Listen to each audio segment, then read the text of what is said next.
8টা CQ আসবে। 8টা CQ এর মধ্যে 4টা সিকিউ সহজ আসবে, এই 4টা সিকিউ আসবে ইজি, আর বাকি 4টা সিকিউ টাফ আসবে। ঠিক আছে, আর 4টা আসবে টাফ। তো আমাদের লক্ষ্য থাকবে ওই 4টা ইজি সিকিউ আগে দেওয়া, ঠিক আছে, আর এই টাফ থেকে একটা দেওয়া। এই হচ্ছে আমাদের 5টা, এইভাবে আমাদের সিকিউ প্রিপারেশন নিতে হবে।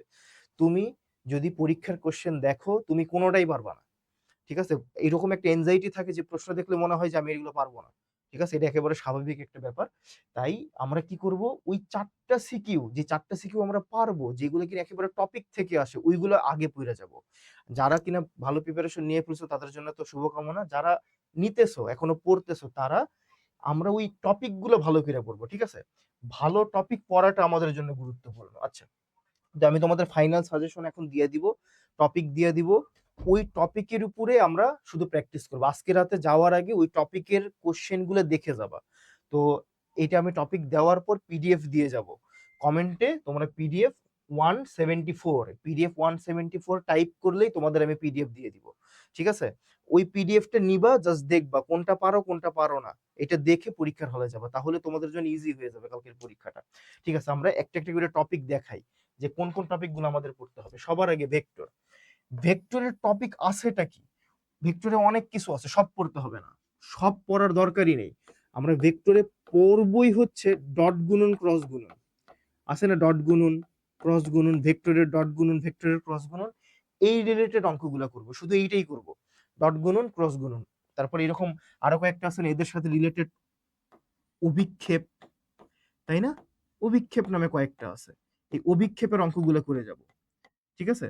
তারপরে একক ভেক্টর, একক ভেক্টর, একক ভেক্টর কি, এইগুলা এই রিলেটেড অঙ্কগুলো করে যাব ভেক্টরের। ভেক্টরের টপিক 1-এর এই রিলেটেড ডট গুণন ক্রস গুণন, অভিক্ষেপ কি, এ এর উপর বি এর অভিক্ষেপ, বি এর উপর এ এর অভিক্ষেপ, এরকম কোশ্চেন আমি এই যে পিডিএফ এ দিয়ে দিছি, পিডিএফ 174 টাইপ করো, আমি দিয়ে দিব, পিডিএফ দিয়ে দিব, তোমরা শুধু দেখে চলে যাবা। এরপর আমরা শিখবো ওই যে বিখ্যাত নদী নৌকা। নদী নৌকা আসবেই, মনে করো যদি ভেক্টর থেকে কোশ্চেন করা হয় তাহলে সবার আগে কোশ্চেন নদী নৌকা থেকেই আসবে। তাই আমরা ধারণা করতে পারি নদী নৌকার অঙ্কগুলো আসবে, ঠিক আছে। নদী নৌকার যতগুলো অঙ্ক আছে, যত রকমের টাইপ আছে, ওই যে W is equal to u square plus v square plus 2 u v cos alpha, এই রিলেটেড যত কোশ্চেন আছে এই রিলেটেড। তারপর টেন থিটা আছে না, tan theta is equal to v sine alpha u plus v cos alpha, এই related question. তারপর t is equal to d by v sine alpha, সর্বনিম্ন কত সময় রাস্তা পার হইতে পারে, এই এই সূত্রের অঙ্কগুলা, এইগুলা যতটা মানে এইগুলা সূত্রের অঙ্ক যেখানে পাবা নদী নৌকায় ওইটা পড়বা, ঠিক আছে। আর এদিক থেকে যদি আমি বলি, এই দুইটা টাইপ ভেক্টর থেকে, আর লাস্ট যেই টাইপটা পড়বা, যেটা না পড়ে যাবা না, সেটা হচ্ছে কার্ল, গ্রেডিয়েন্ট,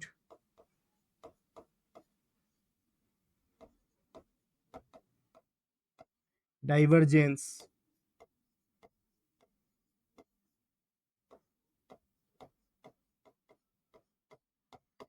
এই টপিকটা মানে 3 নম্বর টপিক, কার্ল হবে কিনা, গ্রেডিয়েন্ট ডাইভারজেন্স, আমরা পড়ছি না কার্ল গ্রেডিয়েন্ট ডাইভারজেন্স, যে কোনো ভেক্টরের সাথে কোনো ভেক্টরের ক্রস গুণন, ঠিক আছে, এর গ্রেডিয়েন্ট ডট গুণন, এগুলো সব আমরা পড়ে যাব।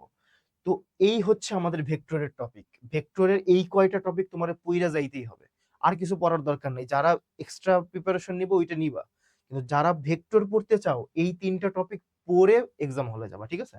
আমরা পরেরটাতে যাই, ভেক্টরের এই 3টা টপিক, আমি এই টপিকের উপরে কোশ্চেন দিয়ে দিছি, এই কোশ্চেনটা তোমরা এই পিডিএফ 174 কমেন্ট করে ফেলবা, আমি এই ভেক্টরের উপরে এই টপিকগুলো আমি তোমাদের দিয়ে দিব। এরপর আছে হচ্ছে নিউটনিয়ান বলবিদ্যা। আমি মনে করি নিউটনিয়ান বলবিদ্যার জাস্ট 2টা টপিক পড়বা, জাস্ট 2টা। একটা হচ্ছে জড়তার ভ্রামক রিলেটেড যত অঙ্ক আছে না, জড়তার ভ্রামক, এই জড়তার ভ্রামকের অঙ্কগুলো করে ফেলবা, ঠিক আছে। জড়তার ভ্রামক যেমন, যদি আমি একটা বস্তুকে দেখে, টপিক 1 দেখো, একটা বস্তু এই যে এইটা, এর ঠিক মাঝখানে একটা লাঠি দিয়ে আমি এইভাবে ঘুরাইতেছি, ঠিক আছে, মাঝখানে লাঠি দিয়ে ঘুরাইতেছি, তাহলে এর জড়তার ভ্রামক কি হবে? জড়তার ভ্রামক হবে 1/12 এম এল স্কোয়ার। এল মানে এই বস্তুর দৈর্ঘ্য, এল মানে হচ্ছে এই বস্তুটার দৈর্ঘ্য, ঠিক আছে। সেম, যদি এই একই বস্তুকে আমি এই বরাবর একটা লাঠি রেখে ঘুরাই, এটা হইতেছে তার দৈর্ঘ্য, তখন জড়তার ভ্রামক কি হয়ে যাবে, I is equal to 1/3 m l square. আর যদি কোনো সিলিন্ডারকে, এটা হচ্ছে একটা সিলিন্ডার, এই সিলিন্ডারকে মাঝখানে একটা লাঠি রেখে, সিলিন্ডারের মাঝখানে লাঠি রেখে এভাবে ঘুরাই, তাহলে এর জড়তার ভ্রামক কি হবে, এটা হবে 1/2 হাফ এম স্কোয়ার, ঠিক আছে, এইভাবে আসে। তো জড়তার ভ্রামকের এই যে আয়ের যত সূত্র আছে ওইগুলো করে ফেলবো, জড়তার ভ্রামক শুধু শিখে যাবো, আর কিছু না। আর 2 নম্বর টপিক ব্যাংকিং কোণ। 2 নম্বর টপিক হচ্ছে ব্যাংকিং, ব্যাংকিং রাস্তা। ব্যাংকিং রাস্তার যত সূত্র আছে সব পড়ে যাবা। তো ব্যাংকিং রাস্তা আছে, আবার ব্যাংকিংহীন রাস্তাও কিন্তু আছে। ব্যাংকিংহীন রাস্তা, এটাও কিন্তু একটা টপিক, ব্যাংকিংহীন রাস্তা। তো ব্যাংকিংহীন রাস্তা পড়ে যাব। যদি রাস্তা ব্যাংকিং হয় তাহলে সূত্রগুলো কি কি, ওই যে sine theta is equal to h/d, আরেকটা কি ছিল tan theta is equal to v square by r g, আর ব্যাংকিং হীন হইলে v is equal to root over mu r g. এটা হইতেছে ব্যাংকিং এর রাস্তার ক্ষেত্রে এই দুইটা সূত্র, আর ব্যাংকিংহীন রাস্তা হইলে ওই সূত্র। এই যে জড়তার ভ্রামক আর ব্যাংকিংহীন রাস্তাটা শুধু পড়ে যাবে, মাত্র এই দুইটা টপিক বলবিদ্যা থেকে পড়তেই হবে, ঠিক আছে। আরো অনেক টপিক আছে, বাট এই দুইটা পড়তেই হবে, তারপর অন্য টপিক পড়া। তাই এই দুইটা পড়বা, তারপর বাকিটা পড়বা, এই হচ্ছে তোমাদের টপিক। তো এইটারও আমি দিয়ে দিছি পিডিএফ এ, ঠিক আছে, 174 লিখে কমেন্ট করে দিয়ে দিচ্ছি আমি। এরপর গতিবিদ্যা। গতিবিদ্যায় আমি মনে করি গতিবিদ্যায় খুব বেশি ভিতরে না যাওয়াই ভালো। আমরা গতিবিদ্যাতে শুধু প্রাস করব, বাট সব প্রাসের সব অঙ্ক করব না। প্রাসের কোন কোন অঙ্ক করব, প্রাসের অঙ্কগুলো আছে না, আনুভূমিক পাল্লার অঙ্কগুলো আছে না, আনুভূমিক পাল্লা, উচ্চতা, পর্যায়কাল, এই অঙ্কগুলো শুধু পড়ব, বেশি কিছু না। আনুভূমিক পাল্লা, উচ্চতা, পর্যায়কাল, মানে আনুভূমিক পাল্লা হচ্ছে আর, উচ্চতা হচ্ছে এইচ, আর পর্যায়কাল হচ্ছে টি। এই টপিকটা পড়বো প্রাসের। প্রাসের 2 নম্বর টপিক পড়বো হচ্ছে, একটা টপিক আছে না যে একটা বস্তু যদি এখান থেকে আমি একটা বেগে তারে ছুঁড়ে মারি, v0 বেগে আমি বস্তুটাকে যদি ছুঁড়ে মারি, বস্তুটা যাবে এই বরাবর, কিন্তু বস্তুটা ধরো মাঝখানে বাধা পেয়ে গেল, তাহলে বস্তুটা তো এই বরাবর যাইতে পারলো না, এখানে এসে সে বাধা পেয়ে গেছে না, তাহলে এই বস্তুটা এখান থেকে মারছে এই পর্যন্ত গেছে, যে উচ্চতাটা উঠছে সেটা হইতেছে ওয়াই, যে দূরত্ব অতিক্রম করছে সেটা হইতেছে এক্স, এই দূরত্ব অতিক্রম করছে, আর যে কোণ উৎপন্ন করছে সেটা থিটা। এখান থেকে আমি ওয়াই এর মান বের করতে পারি। এই রিলেটেড একটা সূত্র আছে, সেটা হইতেছে y is equal to x tan theta minus g x square two. সূত্রের টেকনিক কি, এখানে লিখবো ভি নট কস থিটা লিখে এইটার উপর একটা স্কোয়ার দিয়ে দেবো। এই এই রিলেটেড যত সূত্র আছে, এই রিলেটেড যত অঙ্ক আছে, এই সূত্রের যত অঙ্ক আছে, পাল্লা, উচ্চতা, পর্যায়কাল, এই টপিকটাই শুধু পড়বো, আর কিছু পড়বো না, ঠিক আছে। প্রাস থেকে এই টপিকটাই পড়বো, এইটাই আসার সম্ভাবনা সবচেয়ে বেশি। এরপর প্রাসের ক্ষেত্রে এই এই টপিকটা আমাদের সবচেয়ে বেশি ইম্পর্টেন্ট। তারপর কাজ ক্ষমতা শক্তি। কাজ ক্ষমতা শক্তির ওই একটা টপিকই পড়ে যাবো, কুয়া, কুয়ার পানি শূন্য,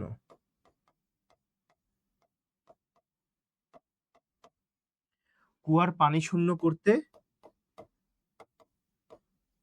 পাম্পের অঙ্ক, ঠিক আছে।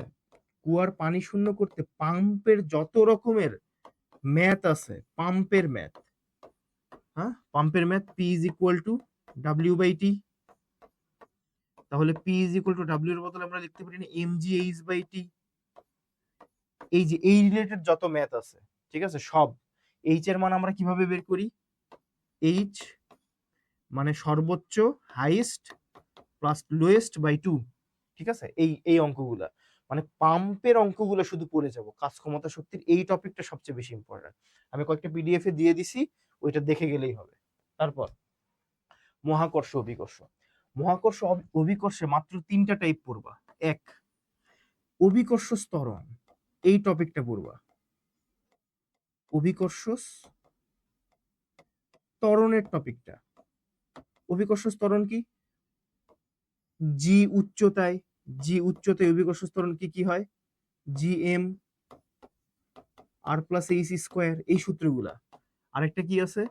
G into 1 - h by r 2h by r, এই সূত্রগুলা। মানে এইচ উচ্চতায়, আরেকটা এইচ গভীরতায় g into 1 - h by r, এইটা। আর জি অক্ষাংশে, ল্যামড়া অক্ষাংশে, সেটা হচ্ছে জি থেকে বাদ যাবে ওমেগা স্কোয়ার আর কজ স্কোয়ার ল্যামড়া। এই টপিক মানে অভিকর্ষ ত্বরণের যে টপিকটা, যে এতটুকু উপরে গেলে অভিকর্ষ ত্বরণ কত গুণ বাড়বে, কত গুণ কমবে, এইরকম কিছু টপিক থাকে না, যে অভিকর্ষ ত্বরণ ঘুরলে কতটুকু হবে, এই টপিকটা শুধু পড়ে যাবা। আর 2 নম্বর টপিক হচ্ছে মুক্তিবেগের টপিক। যত মুক্তিবেগের অঙ্ক আছে আগের 2 বছরের, 2-3 বছরের মুক্তিবেগ, বেশি কঠিন না, মুক্তিবেগের অঙ্কগুলো পড়ে যাবা। আর 3 হচ্ছে কৃত্রিম উপগ্রহ। কৃত্রিম উপগ্রহ শেষ। এই কয়টা টপিক পড়লেই হবে। কৃত্রিম উপগ্রহ, মুক্তিবেগ, ঠিক আছে। কৃত্রিম উপগ্রহ কি?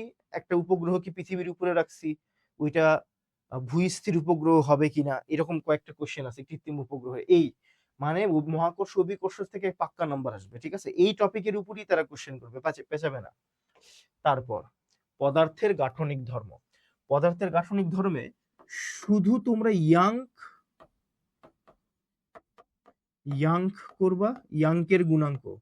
আমরা ইয়াংকের গুণাঙ্ক শিখছি না, ইয়াংকের গুণাঙ্কের যত অঙ্ক আছে ওইগুলা, ঠিক আছে। y is equal to f a l by l, এই রিলেটেড যত সূত্র আছে, ঠিক আছে, ইয়াংকের গুণাঙ্ক। আর 2 হচ্ছে পয়সনের অনুপাতের যত অঙ্ক আছে, পয়সন।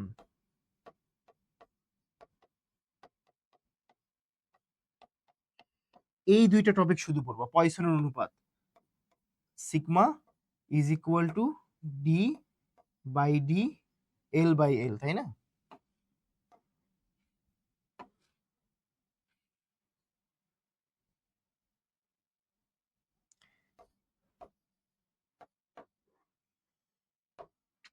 এই এই পয়সনের অনুপাতটা শিখে যাবা, ঠিক আছে। মাত্র এই 2টা টপিক পড়লেই হবে, আর কিছু পড়তে হবে না। পদার্থের গাঠনিক ধর্মে এই 2টা টপিক ইম্পর্টেন্ট।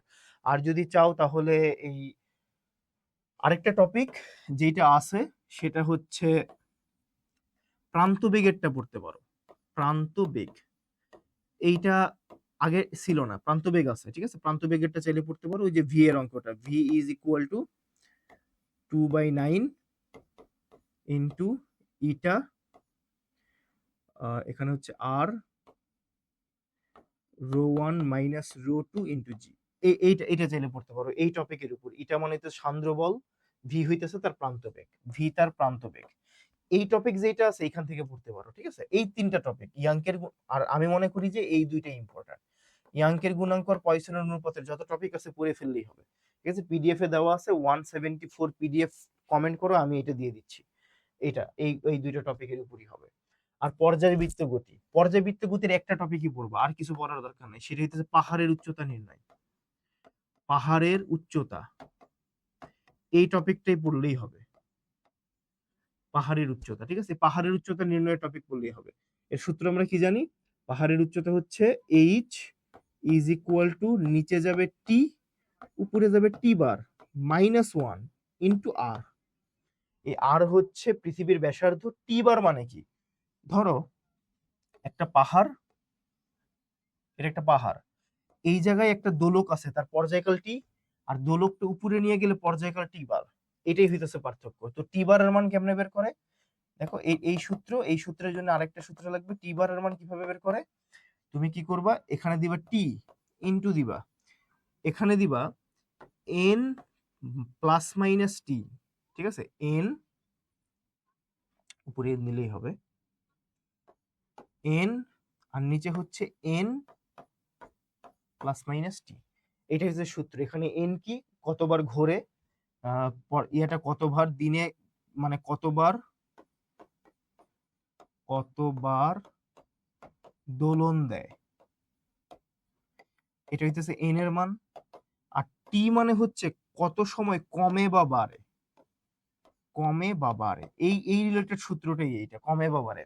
যদি কমে তাইলে মাইনাস, বাড়লে প্লাস। ঠিক আছে, এইটা দিয়ে টি এর বারের মান বসাবো, টি এর মান বসাবো, তাইলে পাহাড়ের উচ্চতা পাবো। এই একটা টপিকই আছে পর্যায়বৃত্ততে ইম্পর্টেন্ট।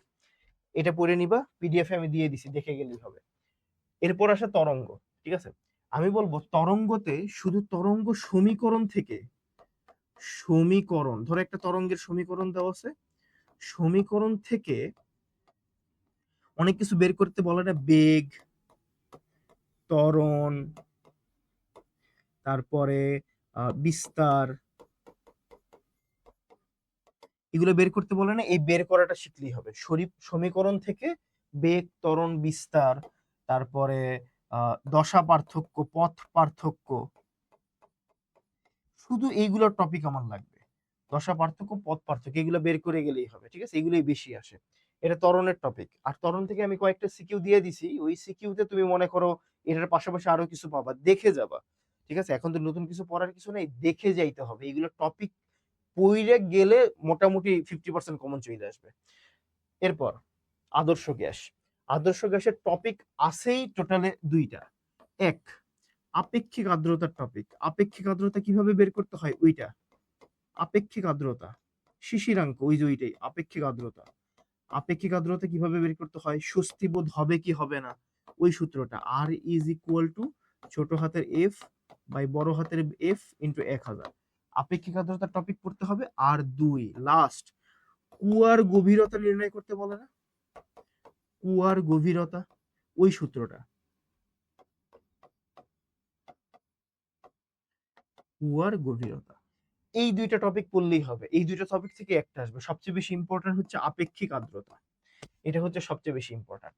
আপনারা পড়বেন কিভাবে, পড়ার সিস্টেমটা কি? সবাই কি করে, এই পড়তে গিয়ে সবাই কি করে, পড়ার আগে তারা একটা চ্যাপ্টার ধরে, বইটা পুরা চ্যাপ্টার পইরা ফেলায়, তারপরে আরেকটা চ্যাপ্টার ধরতে যায়, এতে সময় নষ্ট হয়। সময় তো বেশি নাই, তাই আমরা কি করব, এইভাবে পড়বো। ধরো এক, আমি ভেক্টর ধরছি। ঠিক আছে, ধরো ভেক্টর তোমরা পড়া শুরু করছো, মাত্র ভেক্টর পড়া শুরু করছো। তো টেকনিকটা হবে সবার আগে ভেক্টরের 5টা সিকিউ পড়তে হবে। 5টা সিকিউ পড়ার পর তোমাকে পড়তে হবে 10টা এমসিকিউ।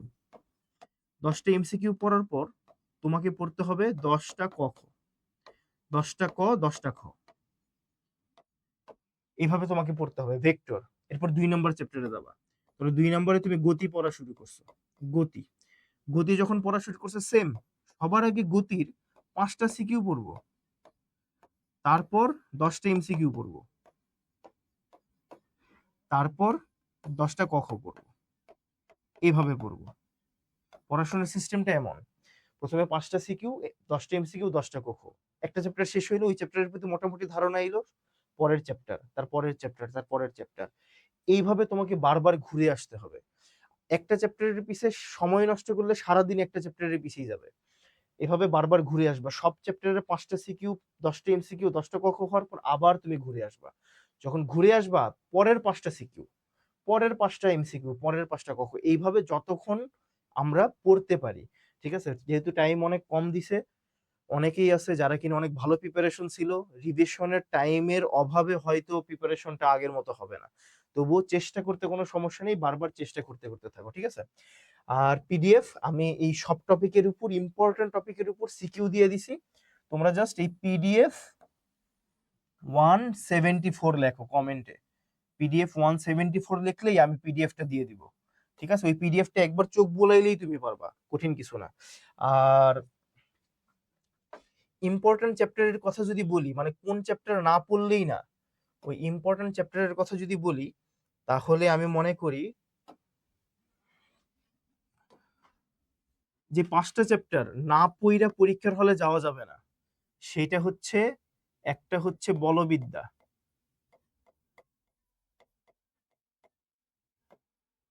ভেক্টর,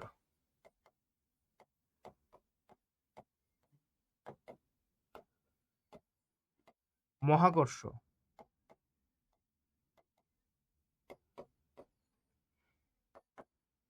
মহাকর্ষ, তারপর কাজ ক্ষমতা শক্তির চেয়ে মহাকর্ষ পদার্থের গাঠনিক ধর্ম,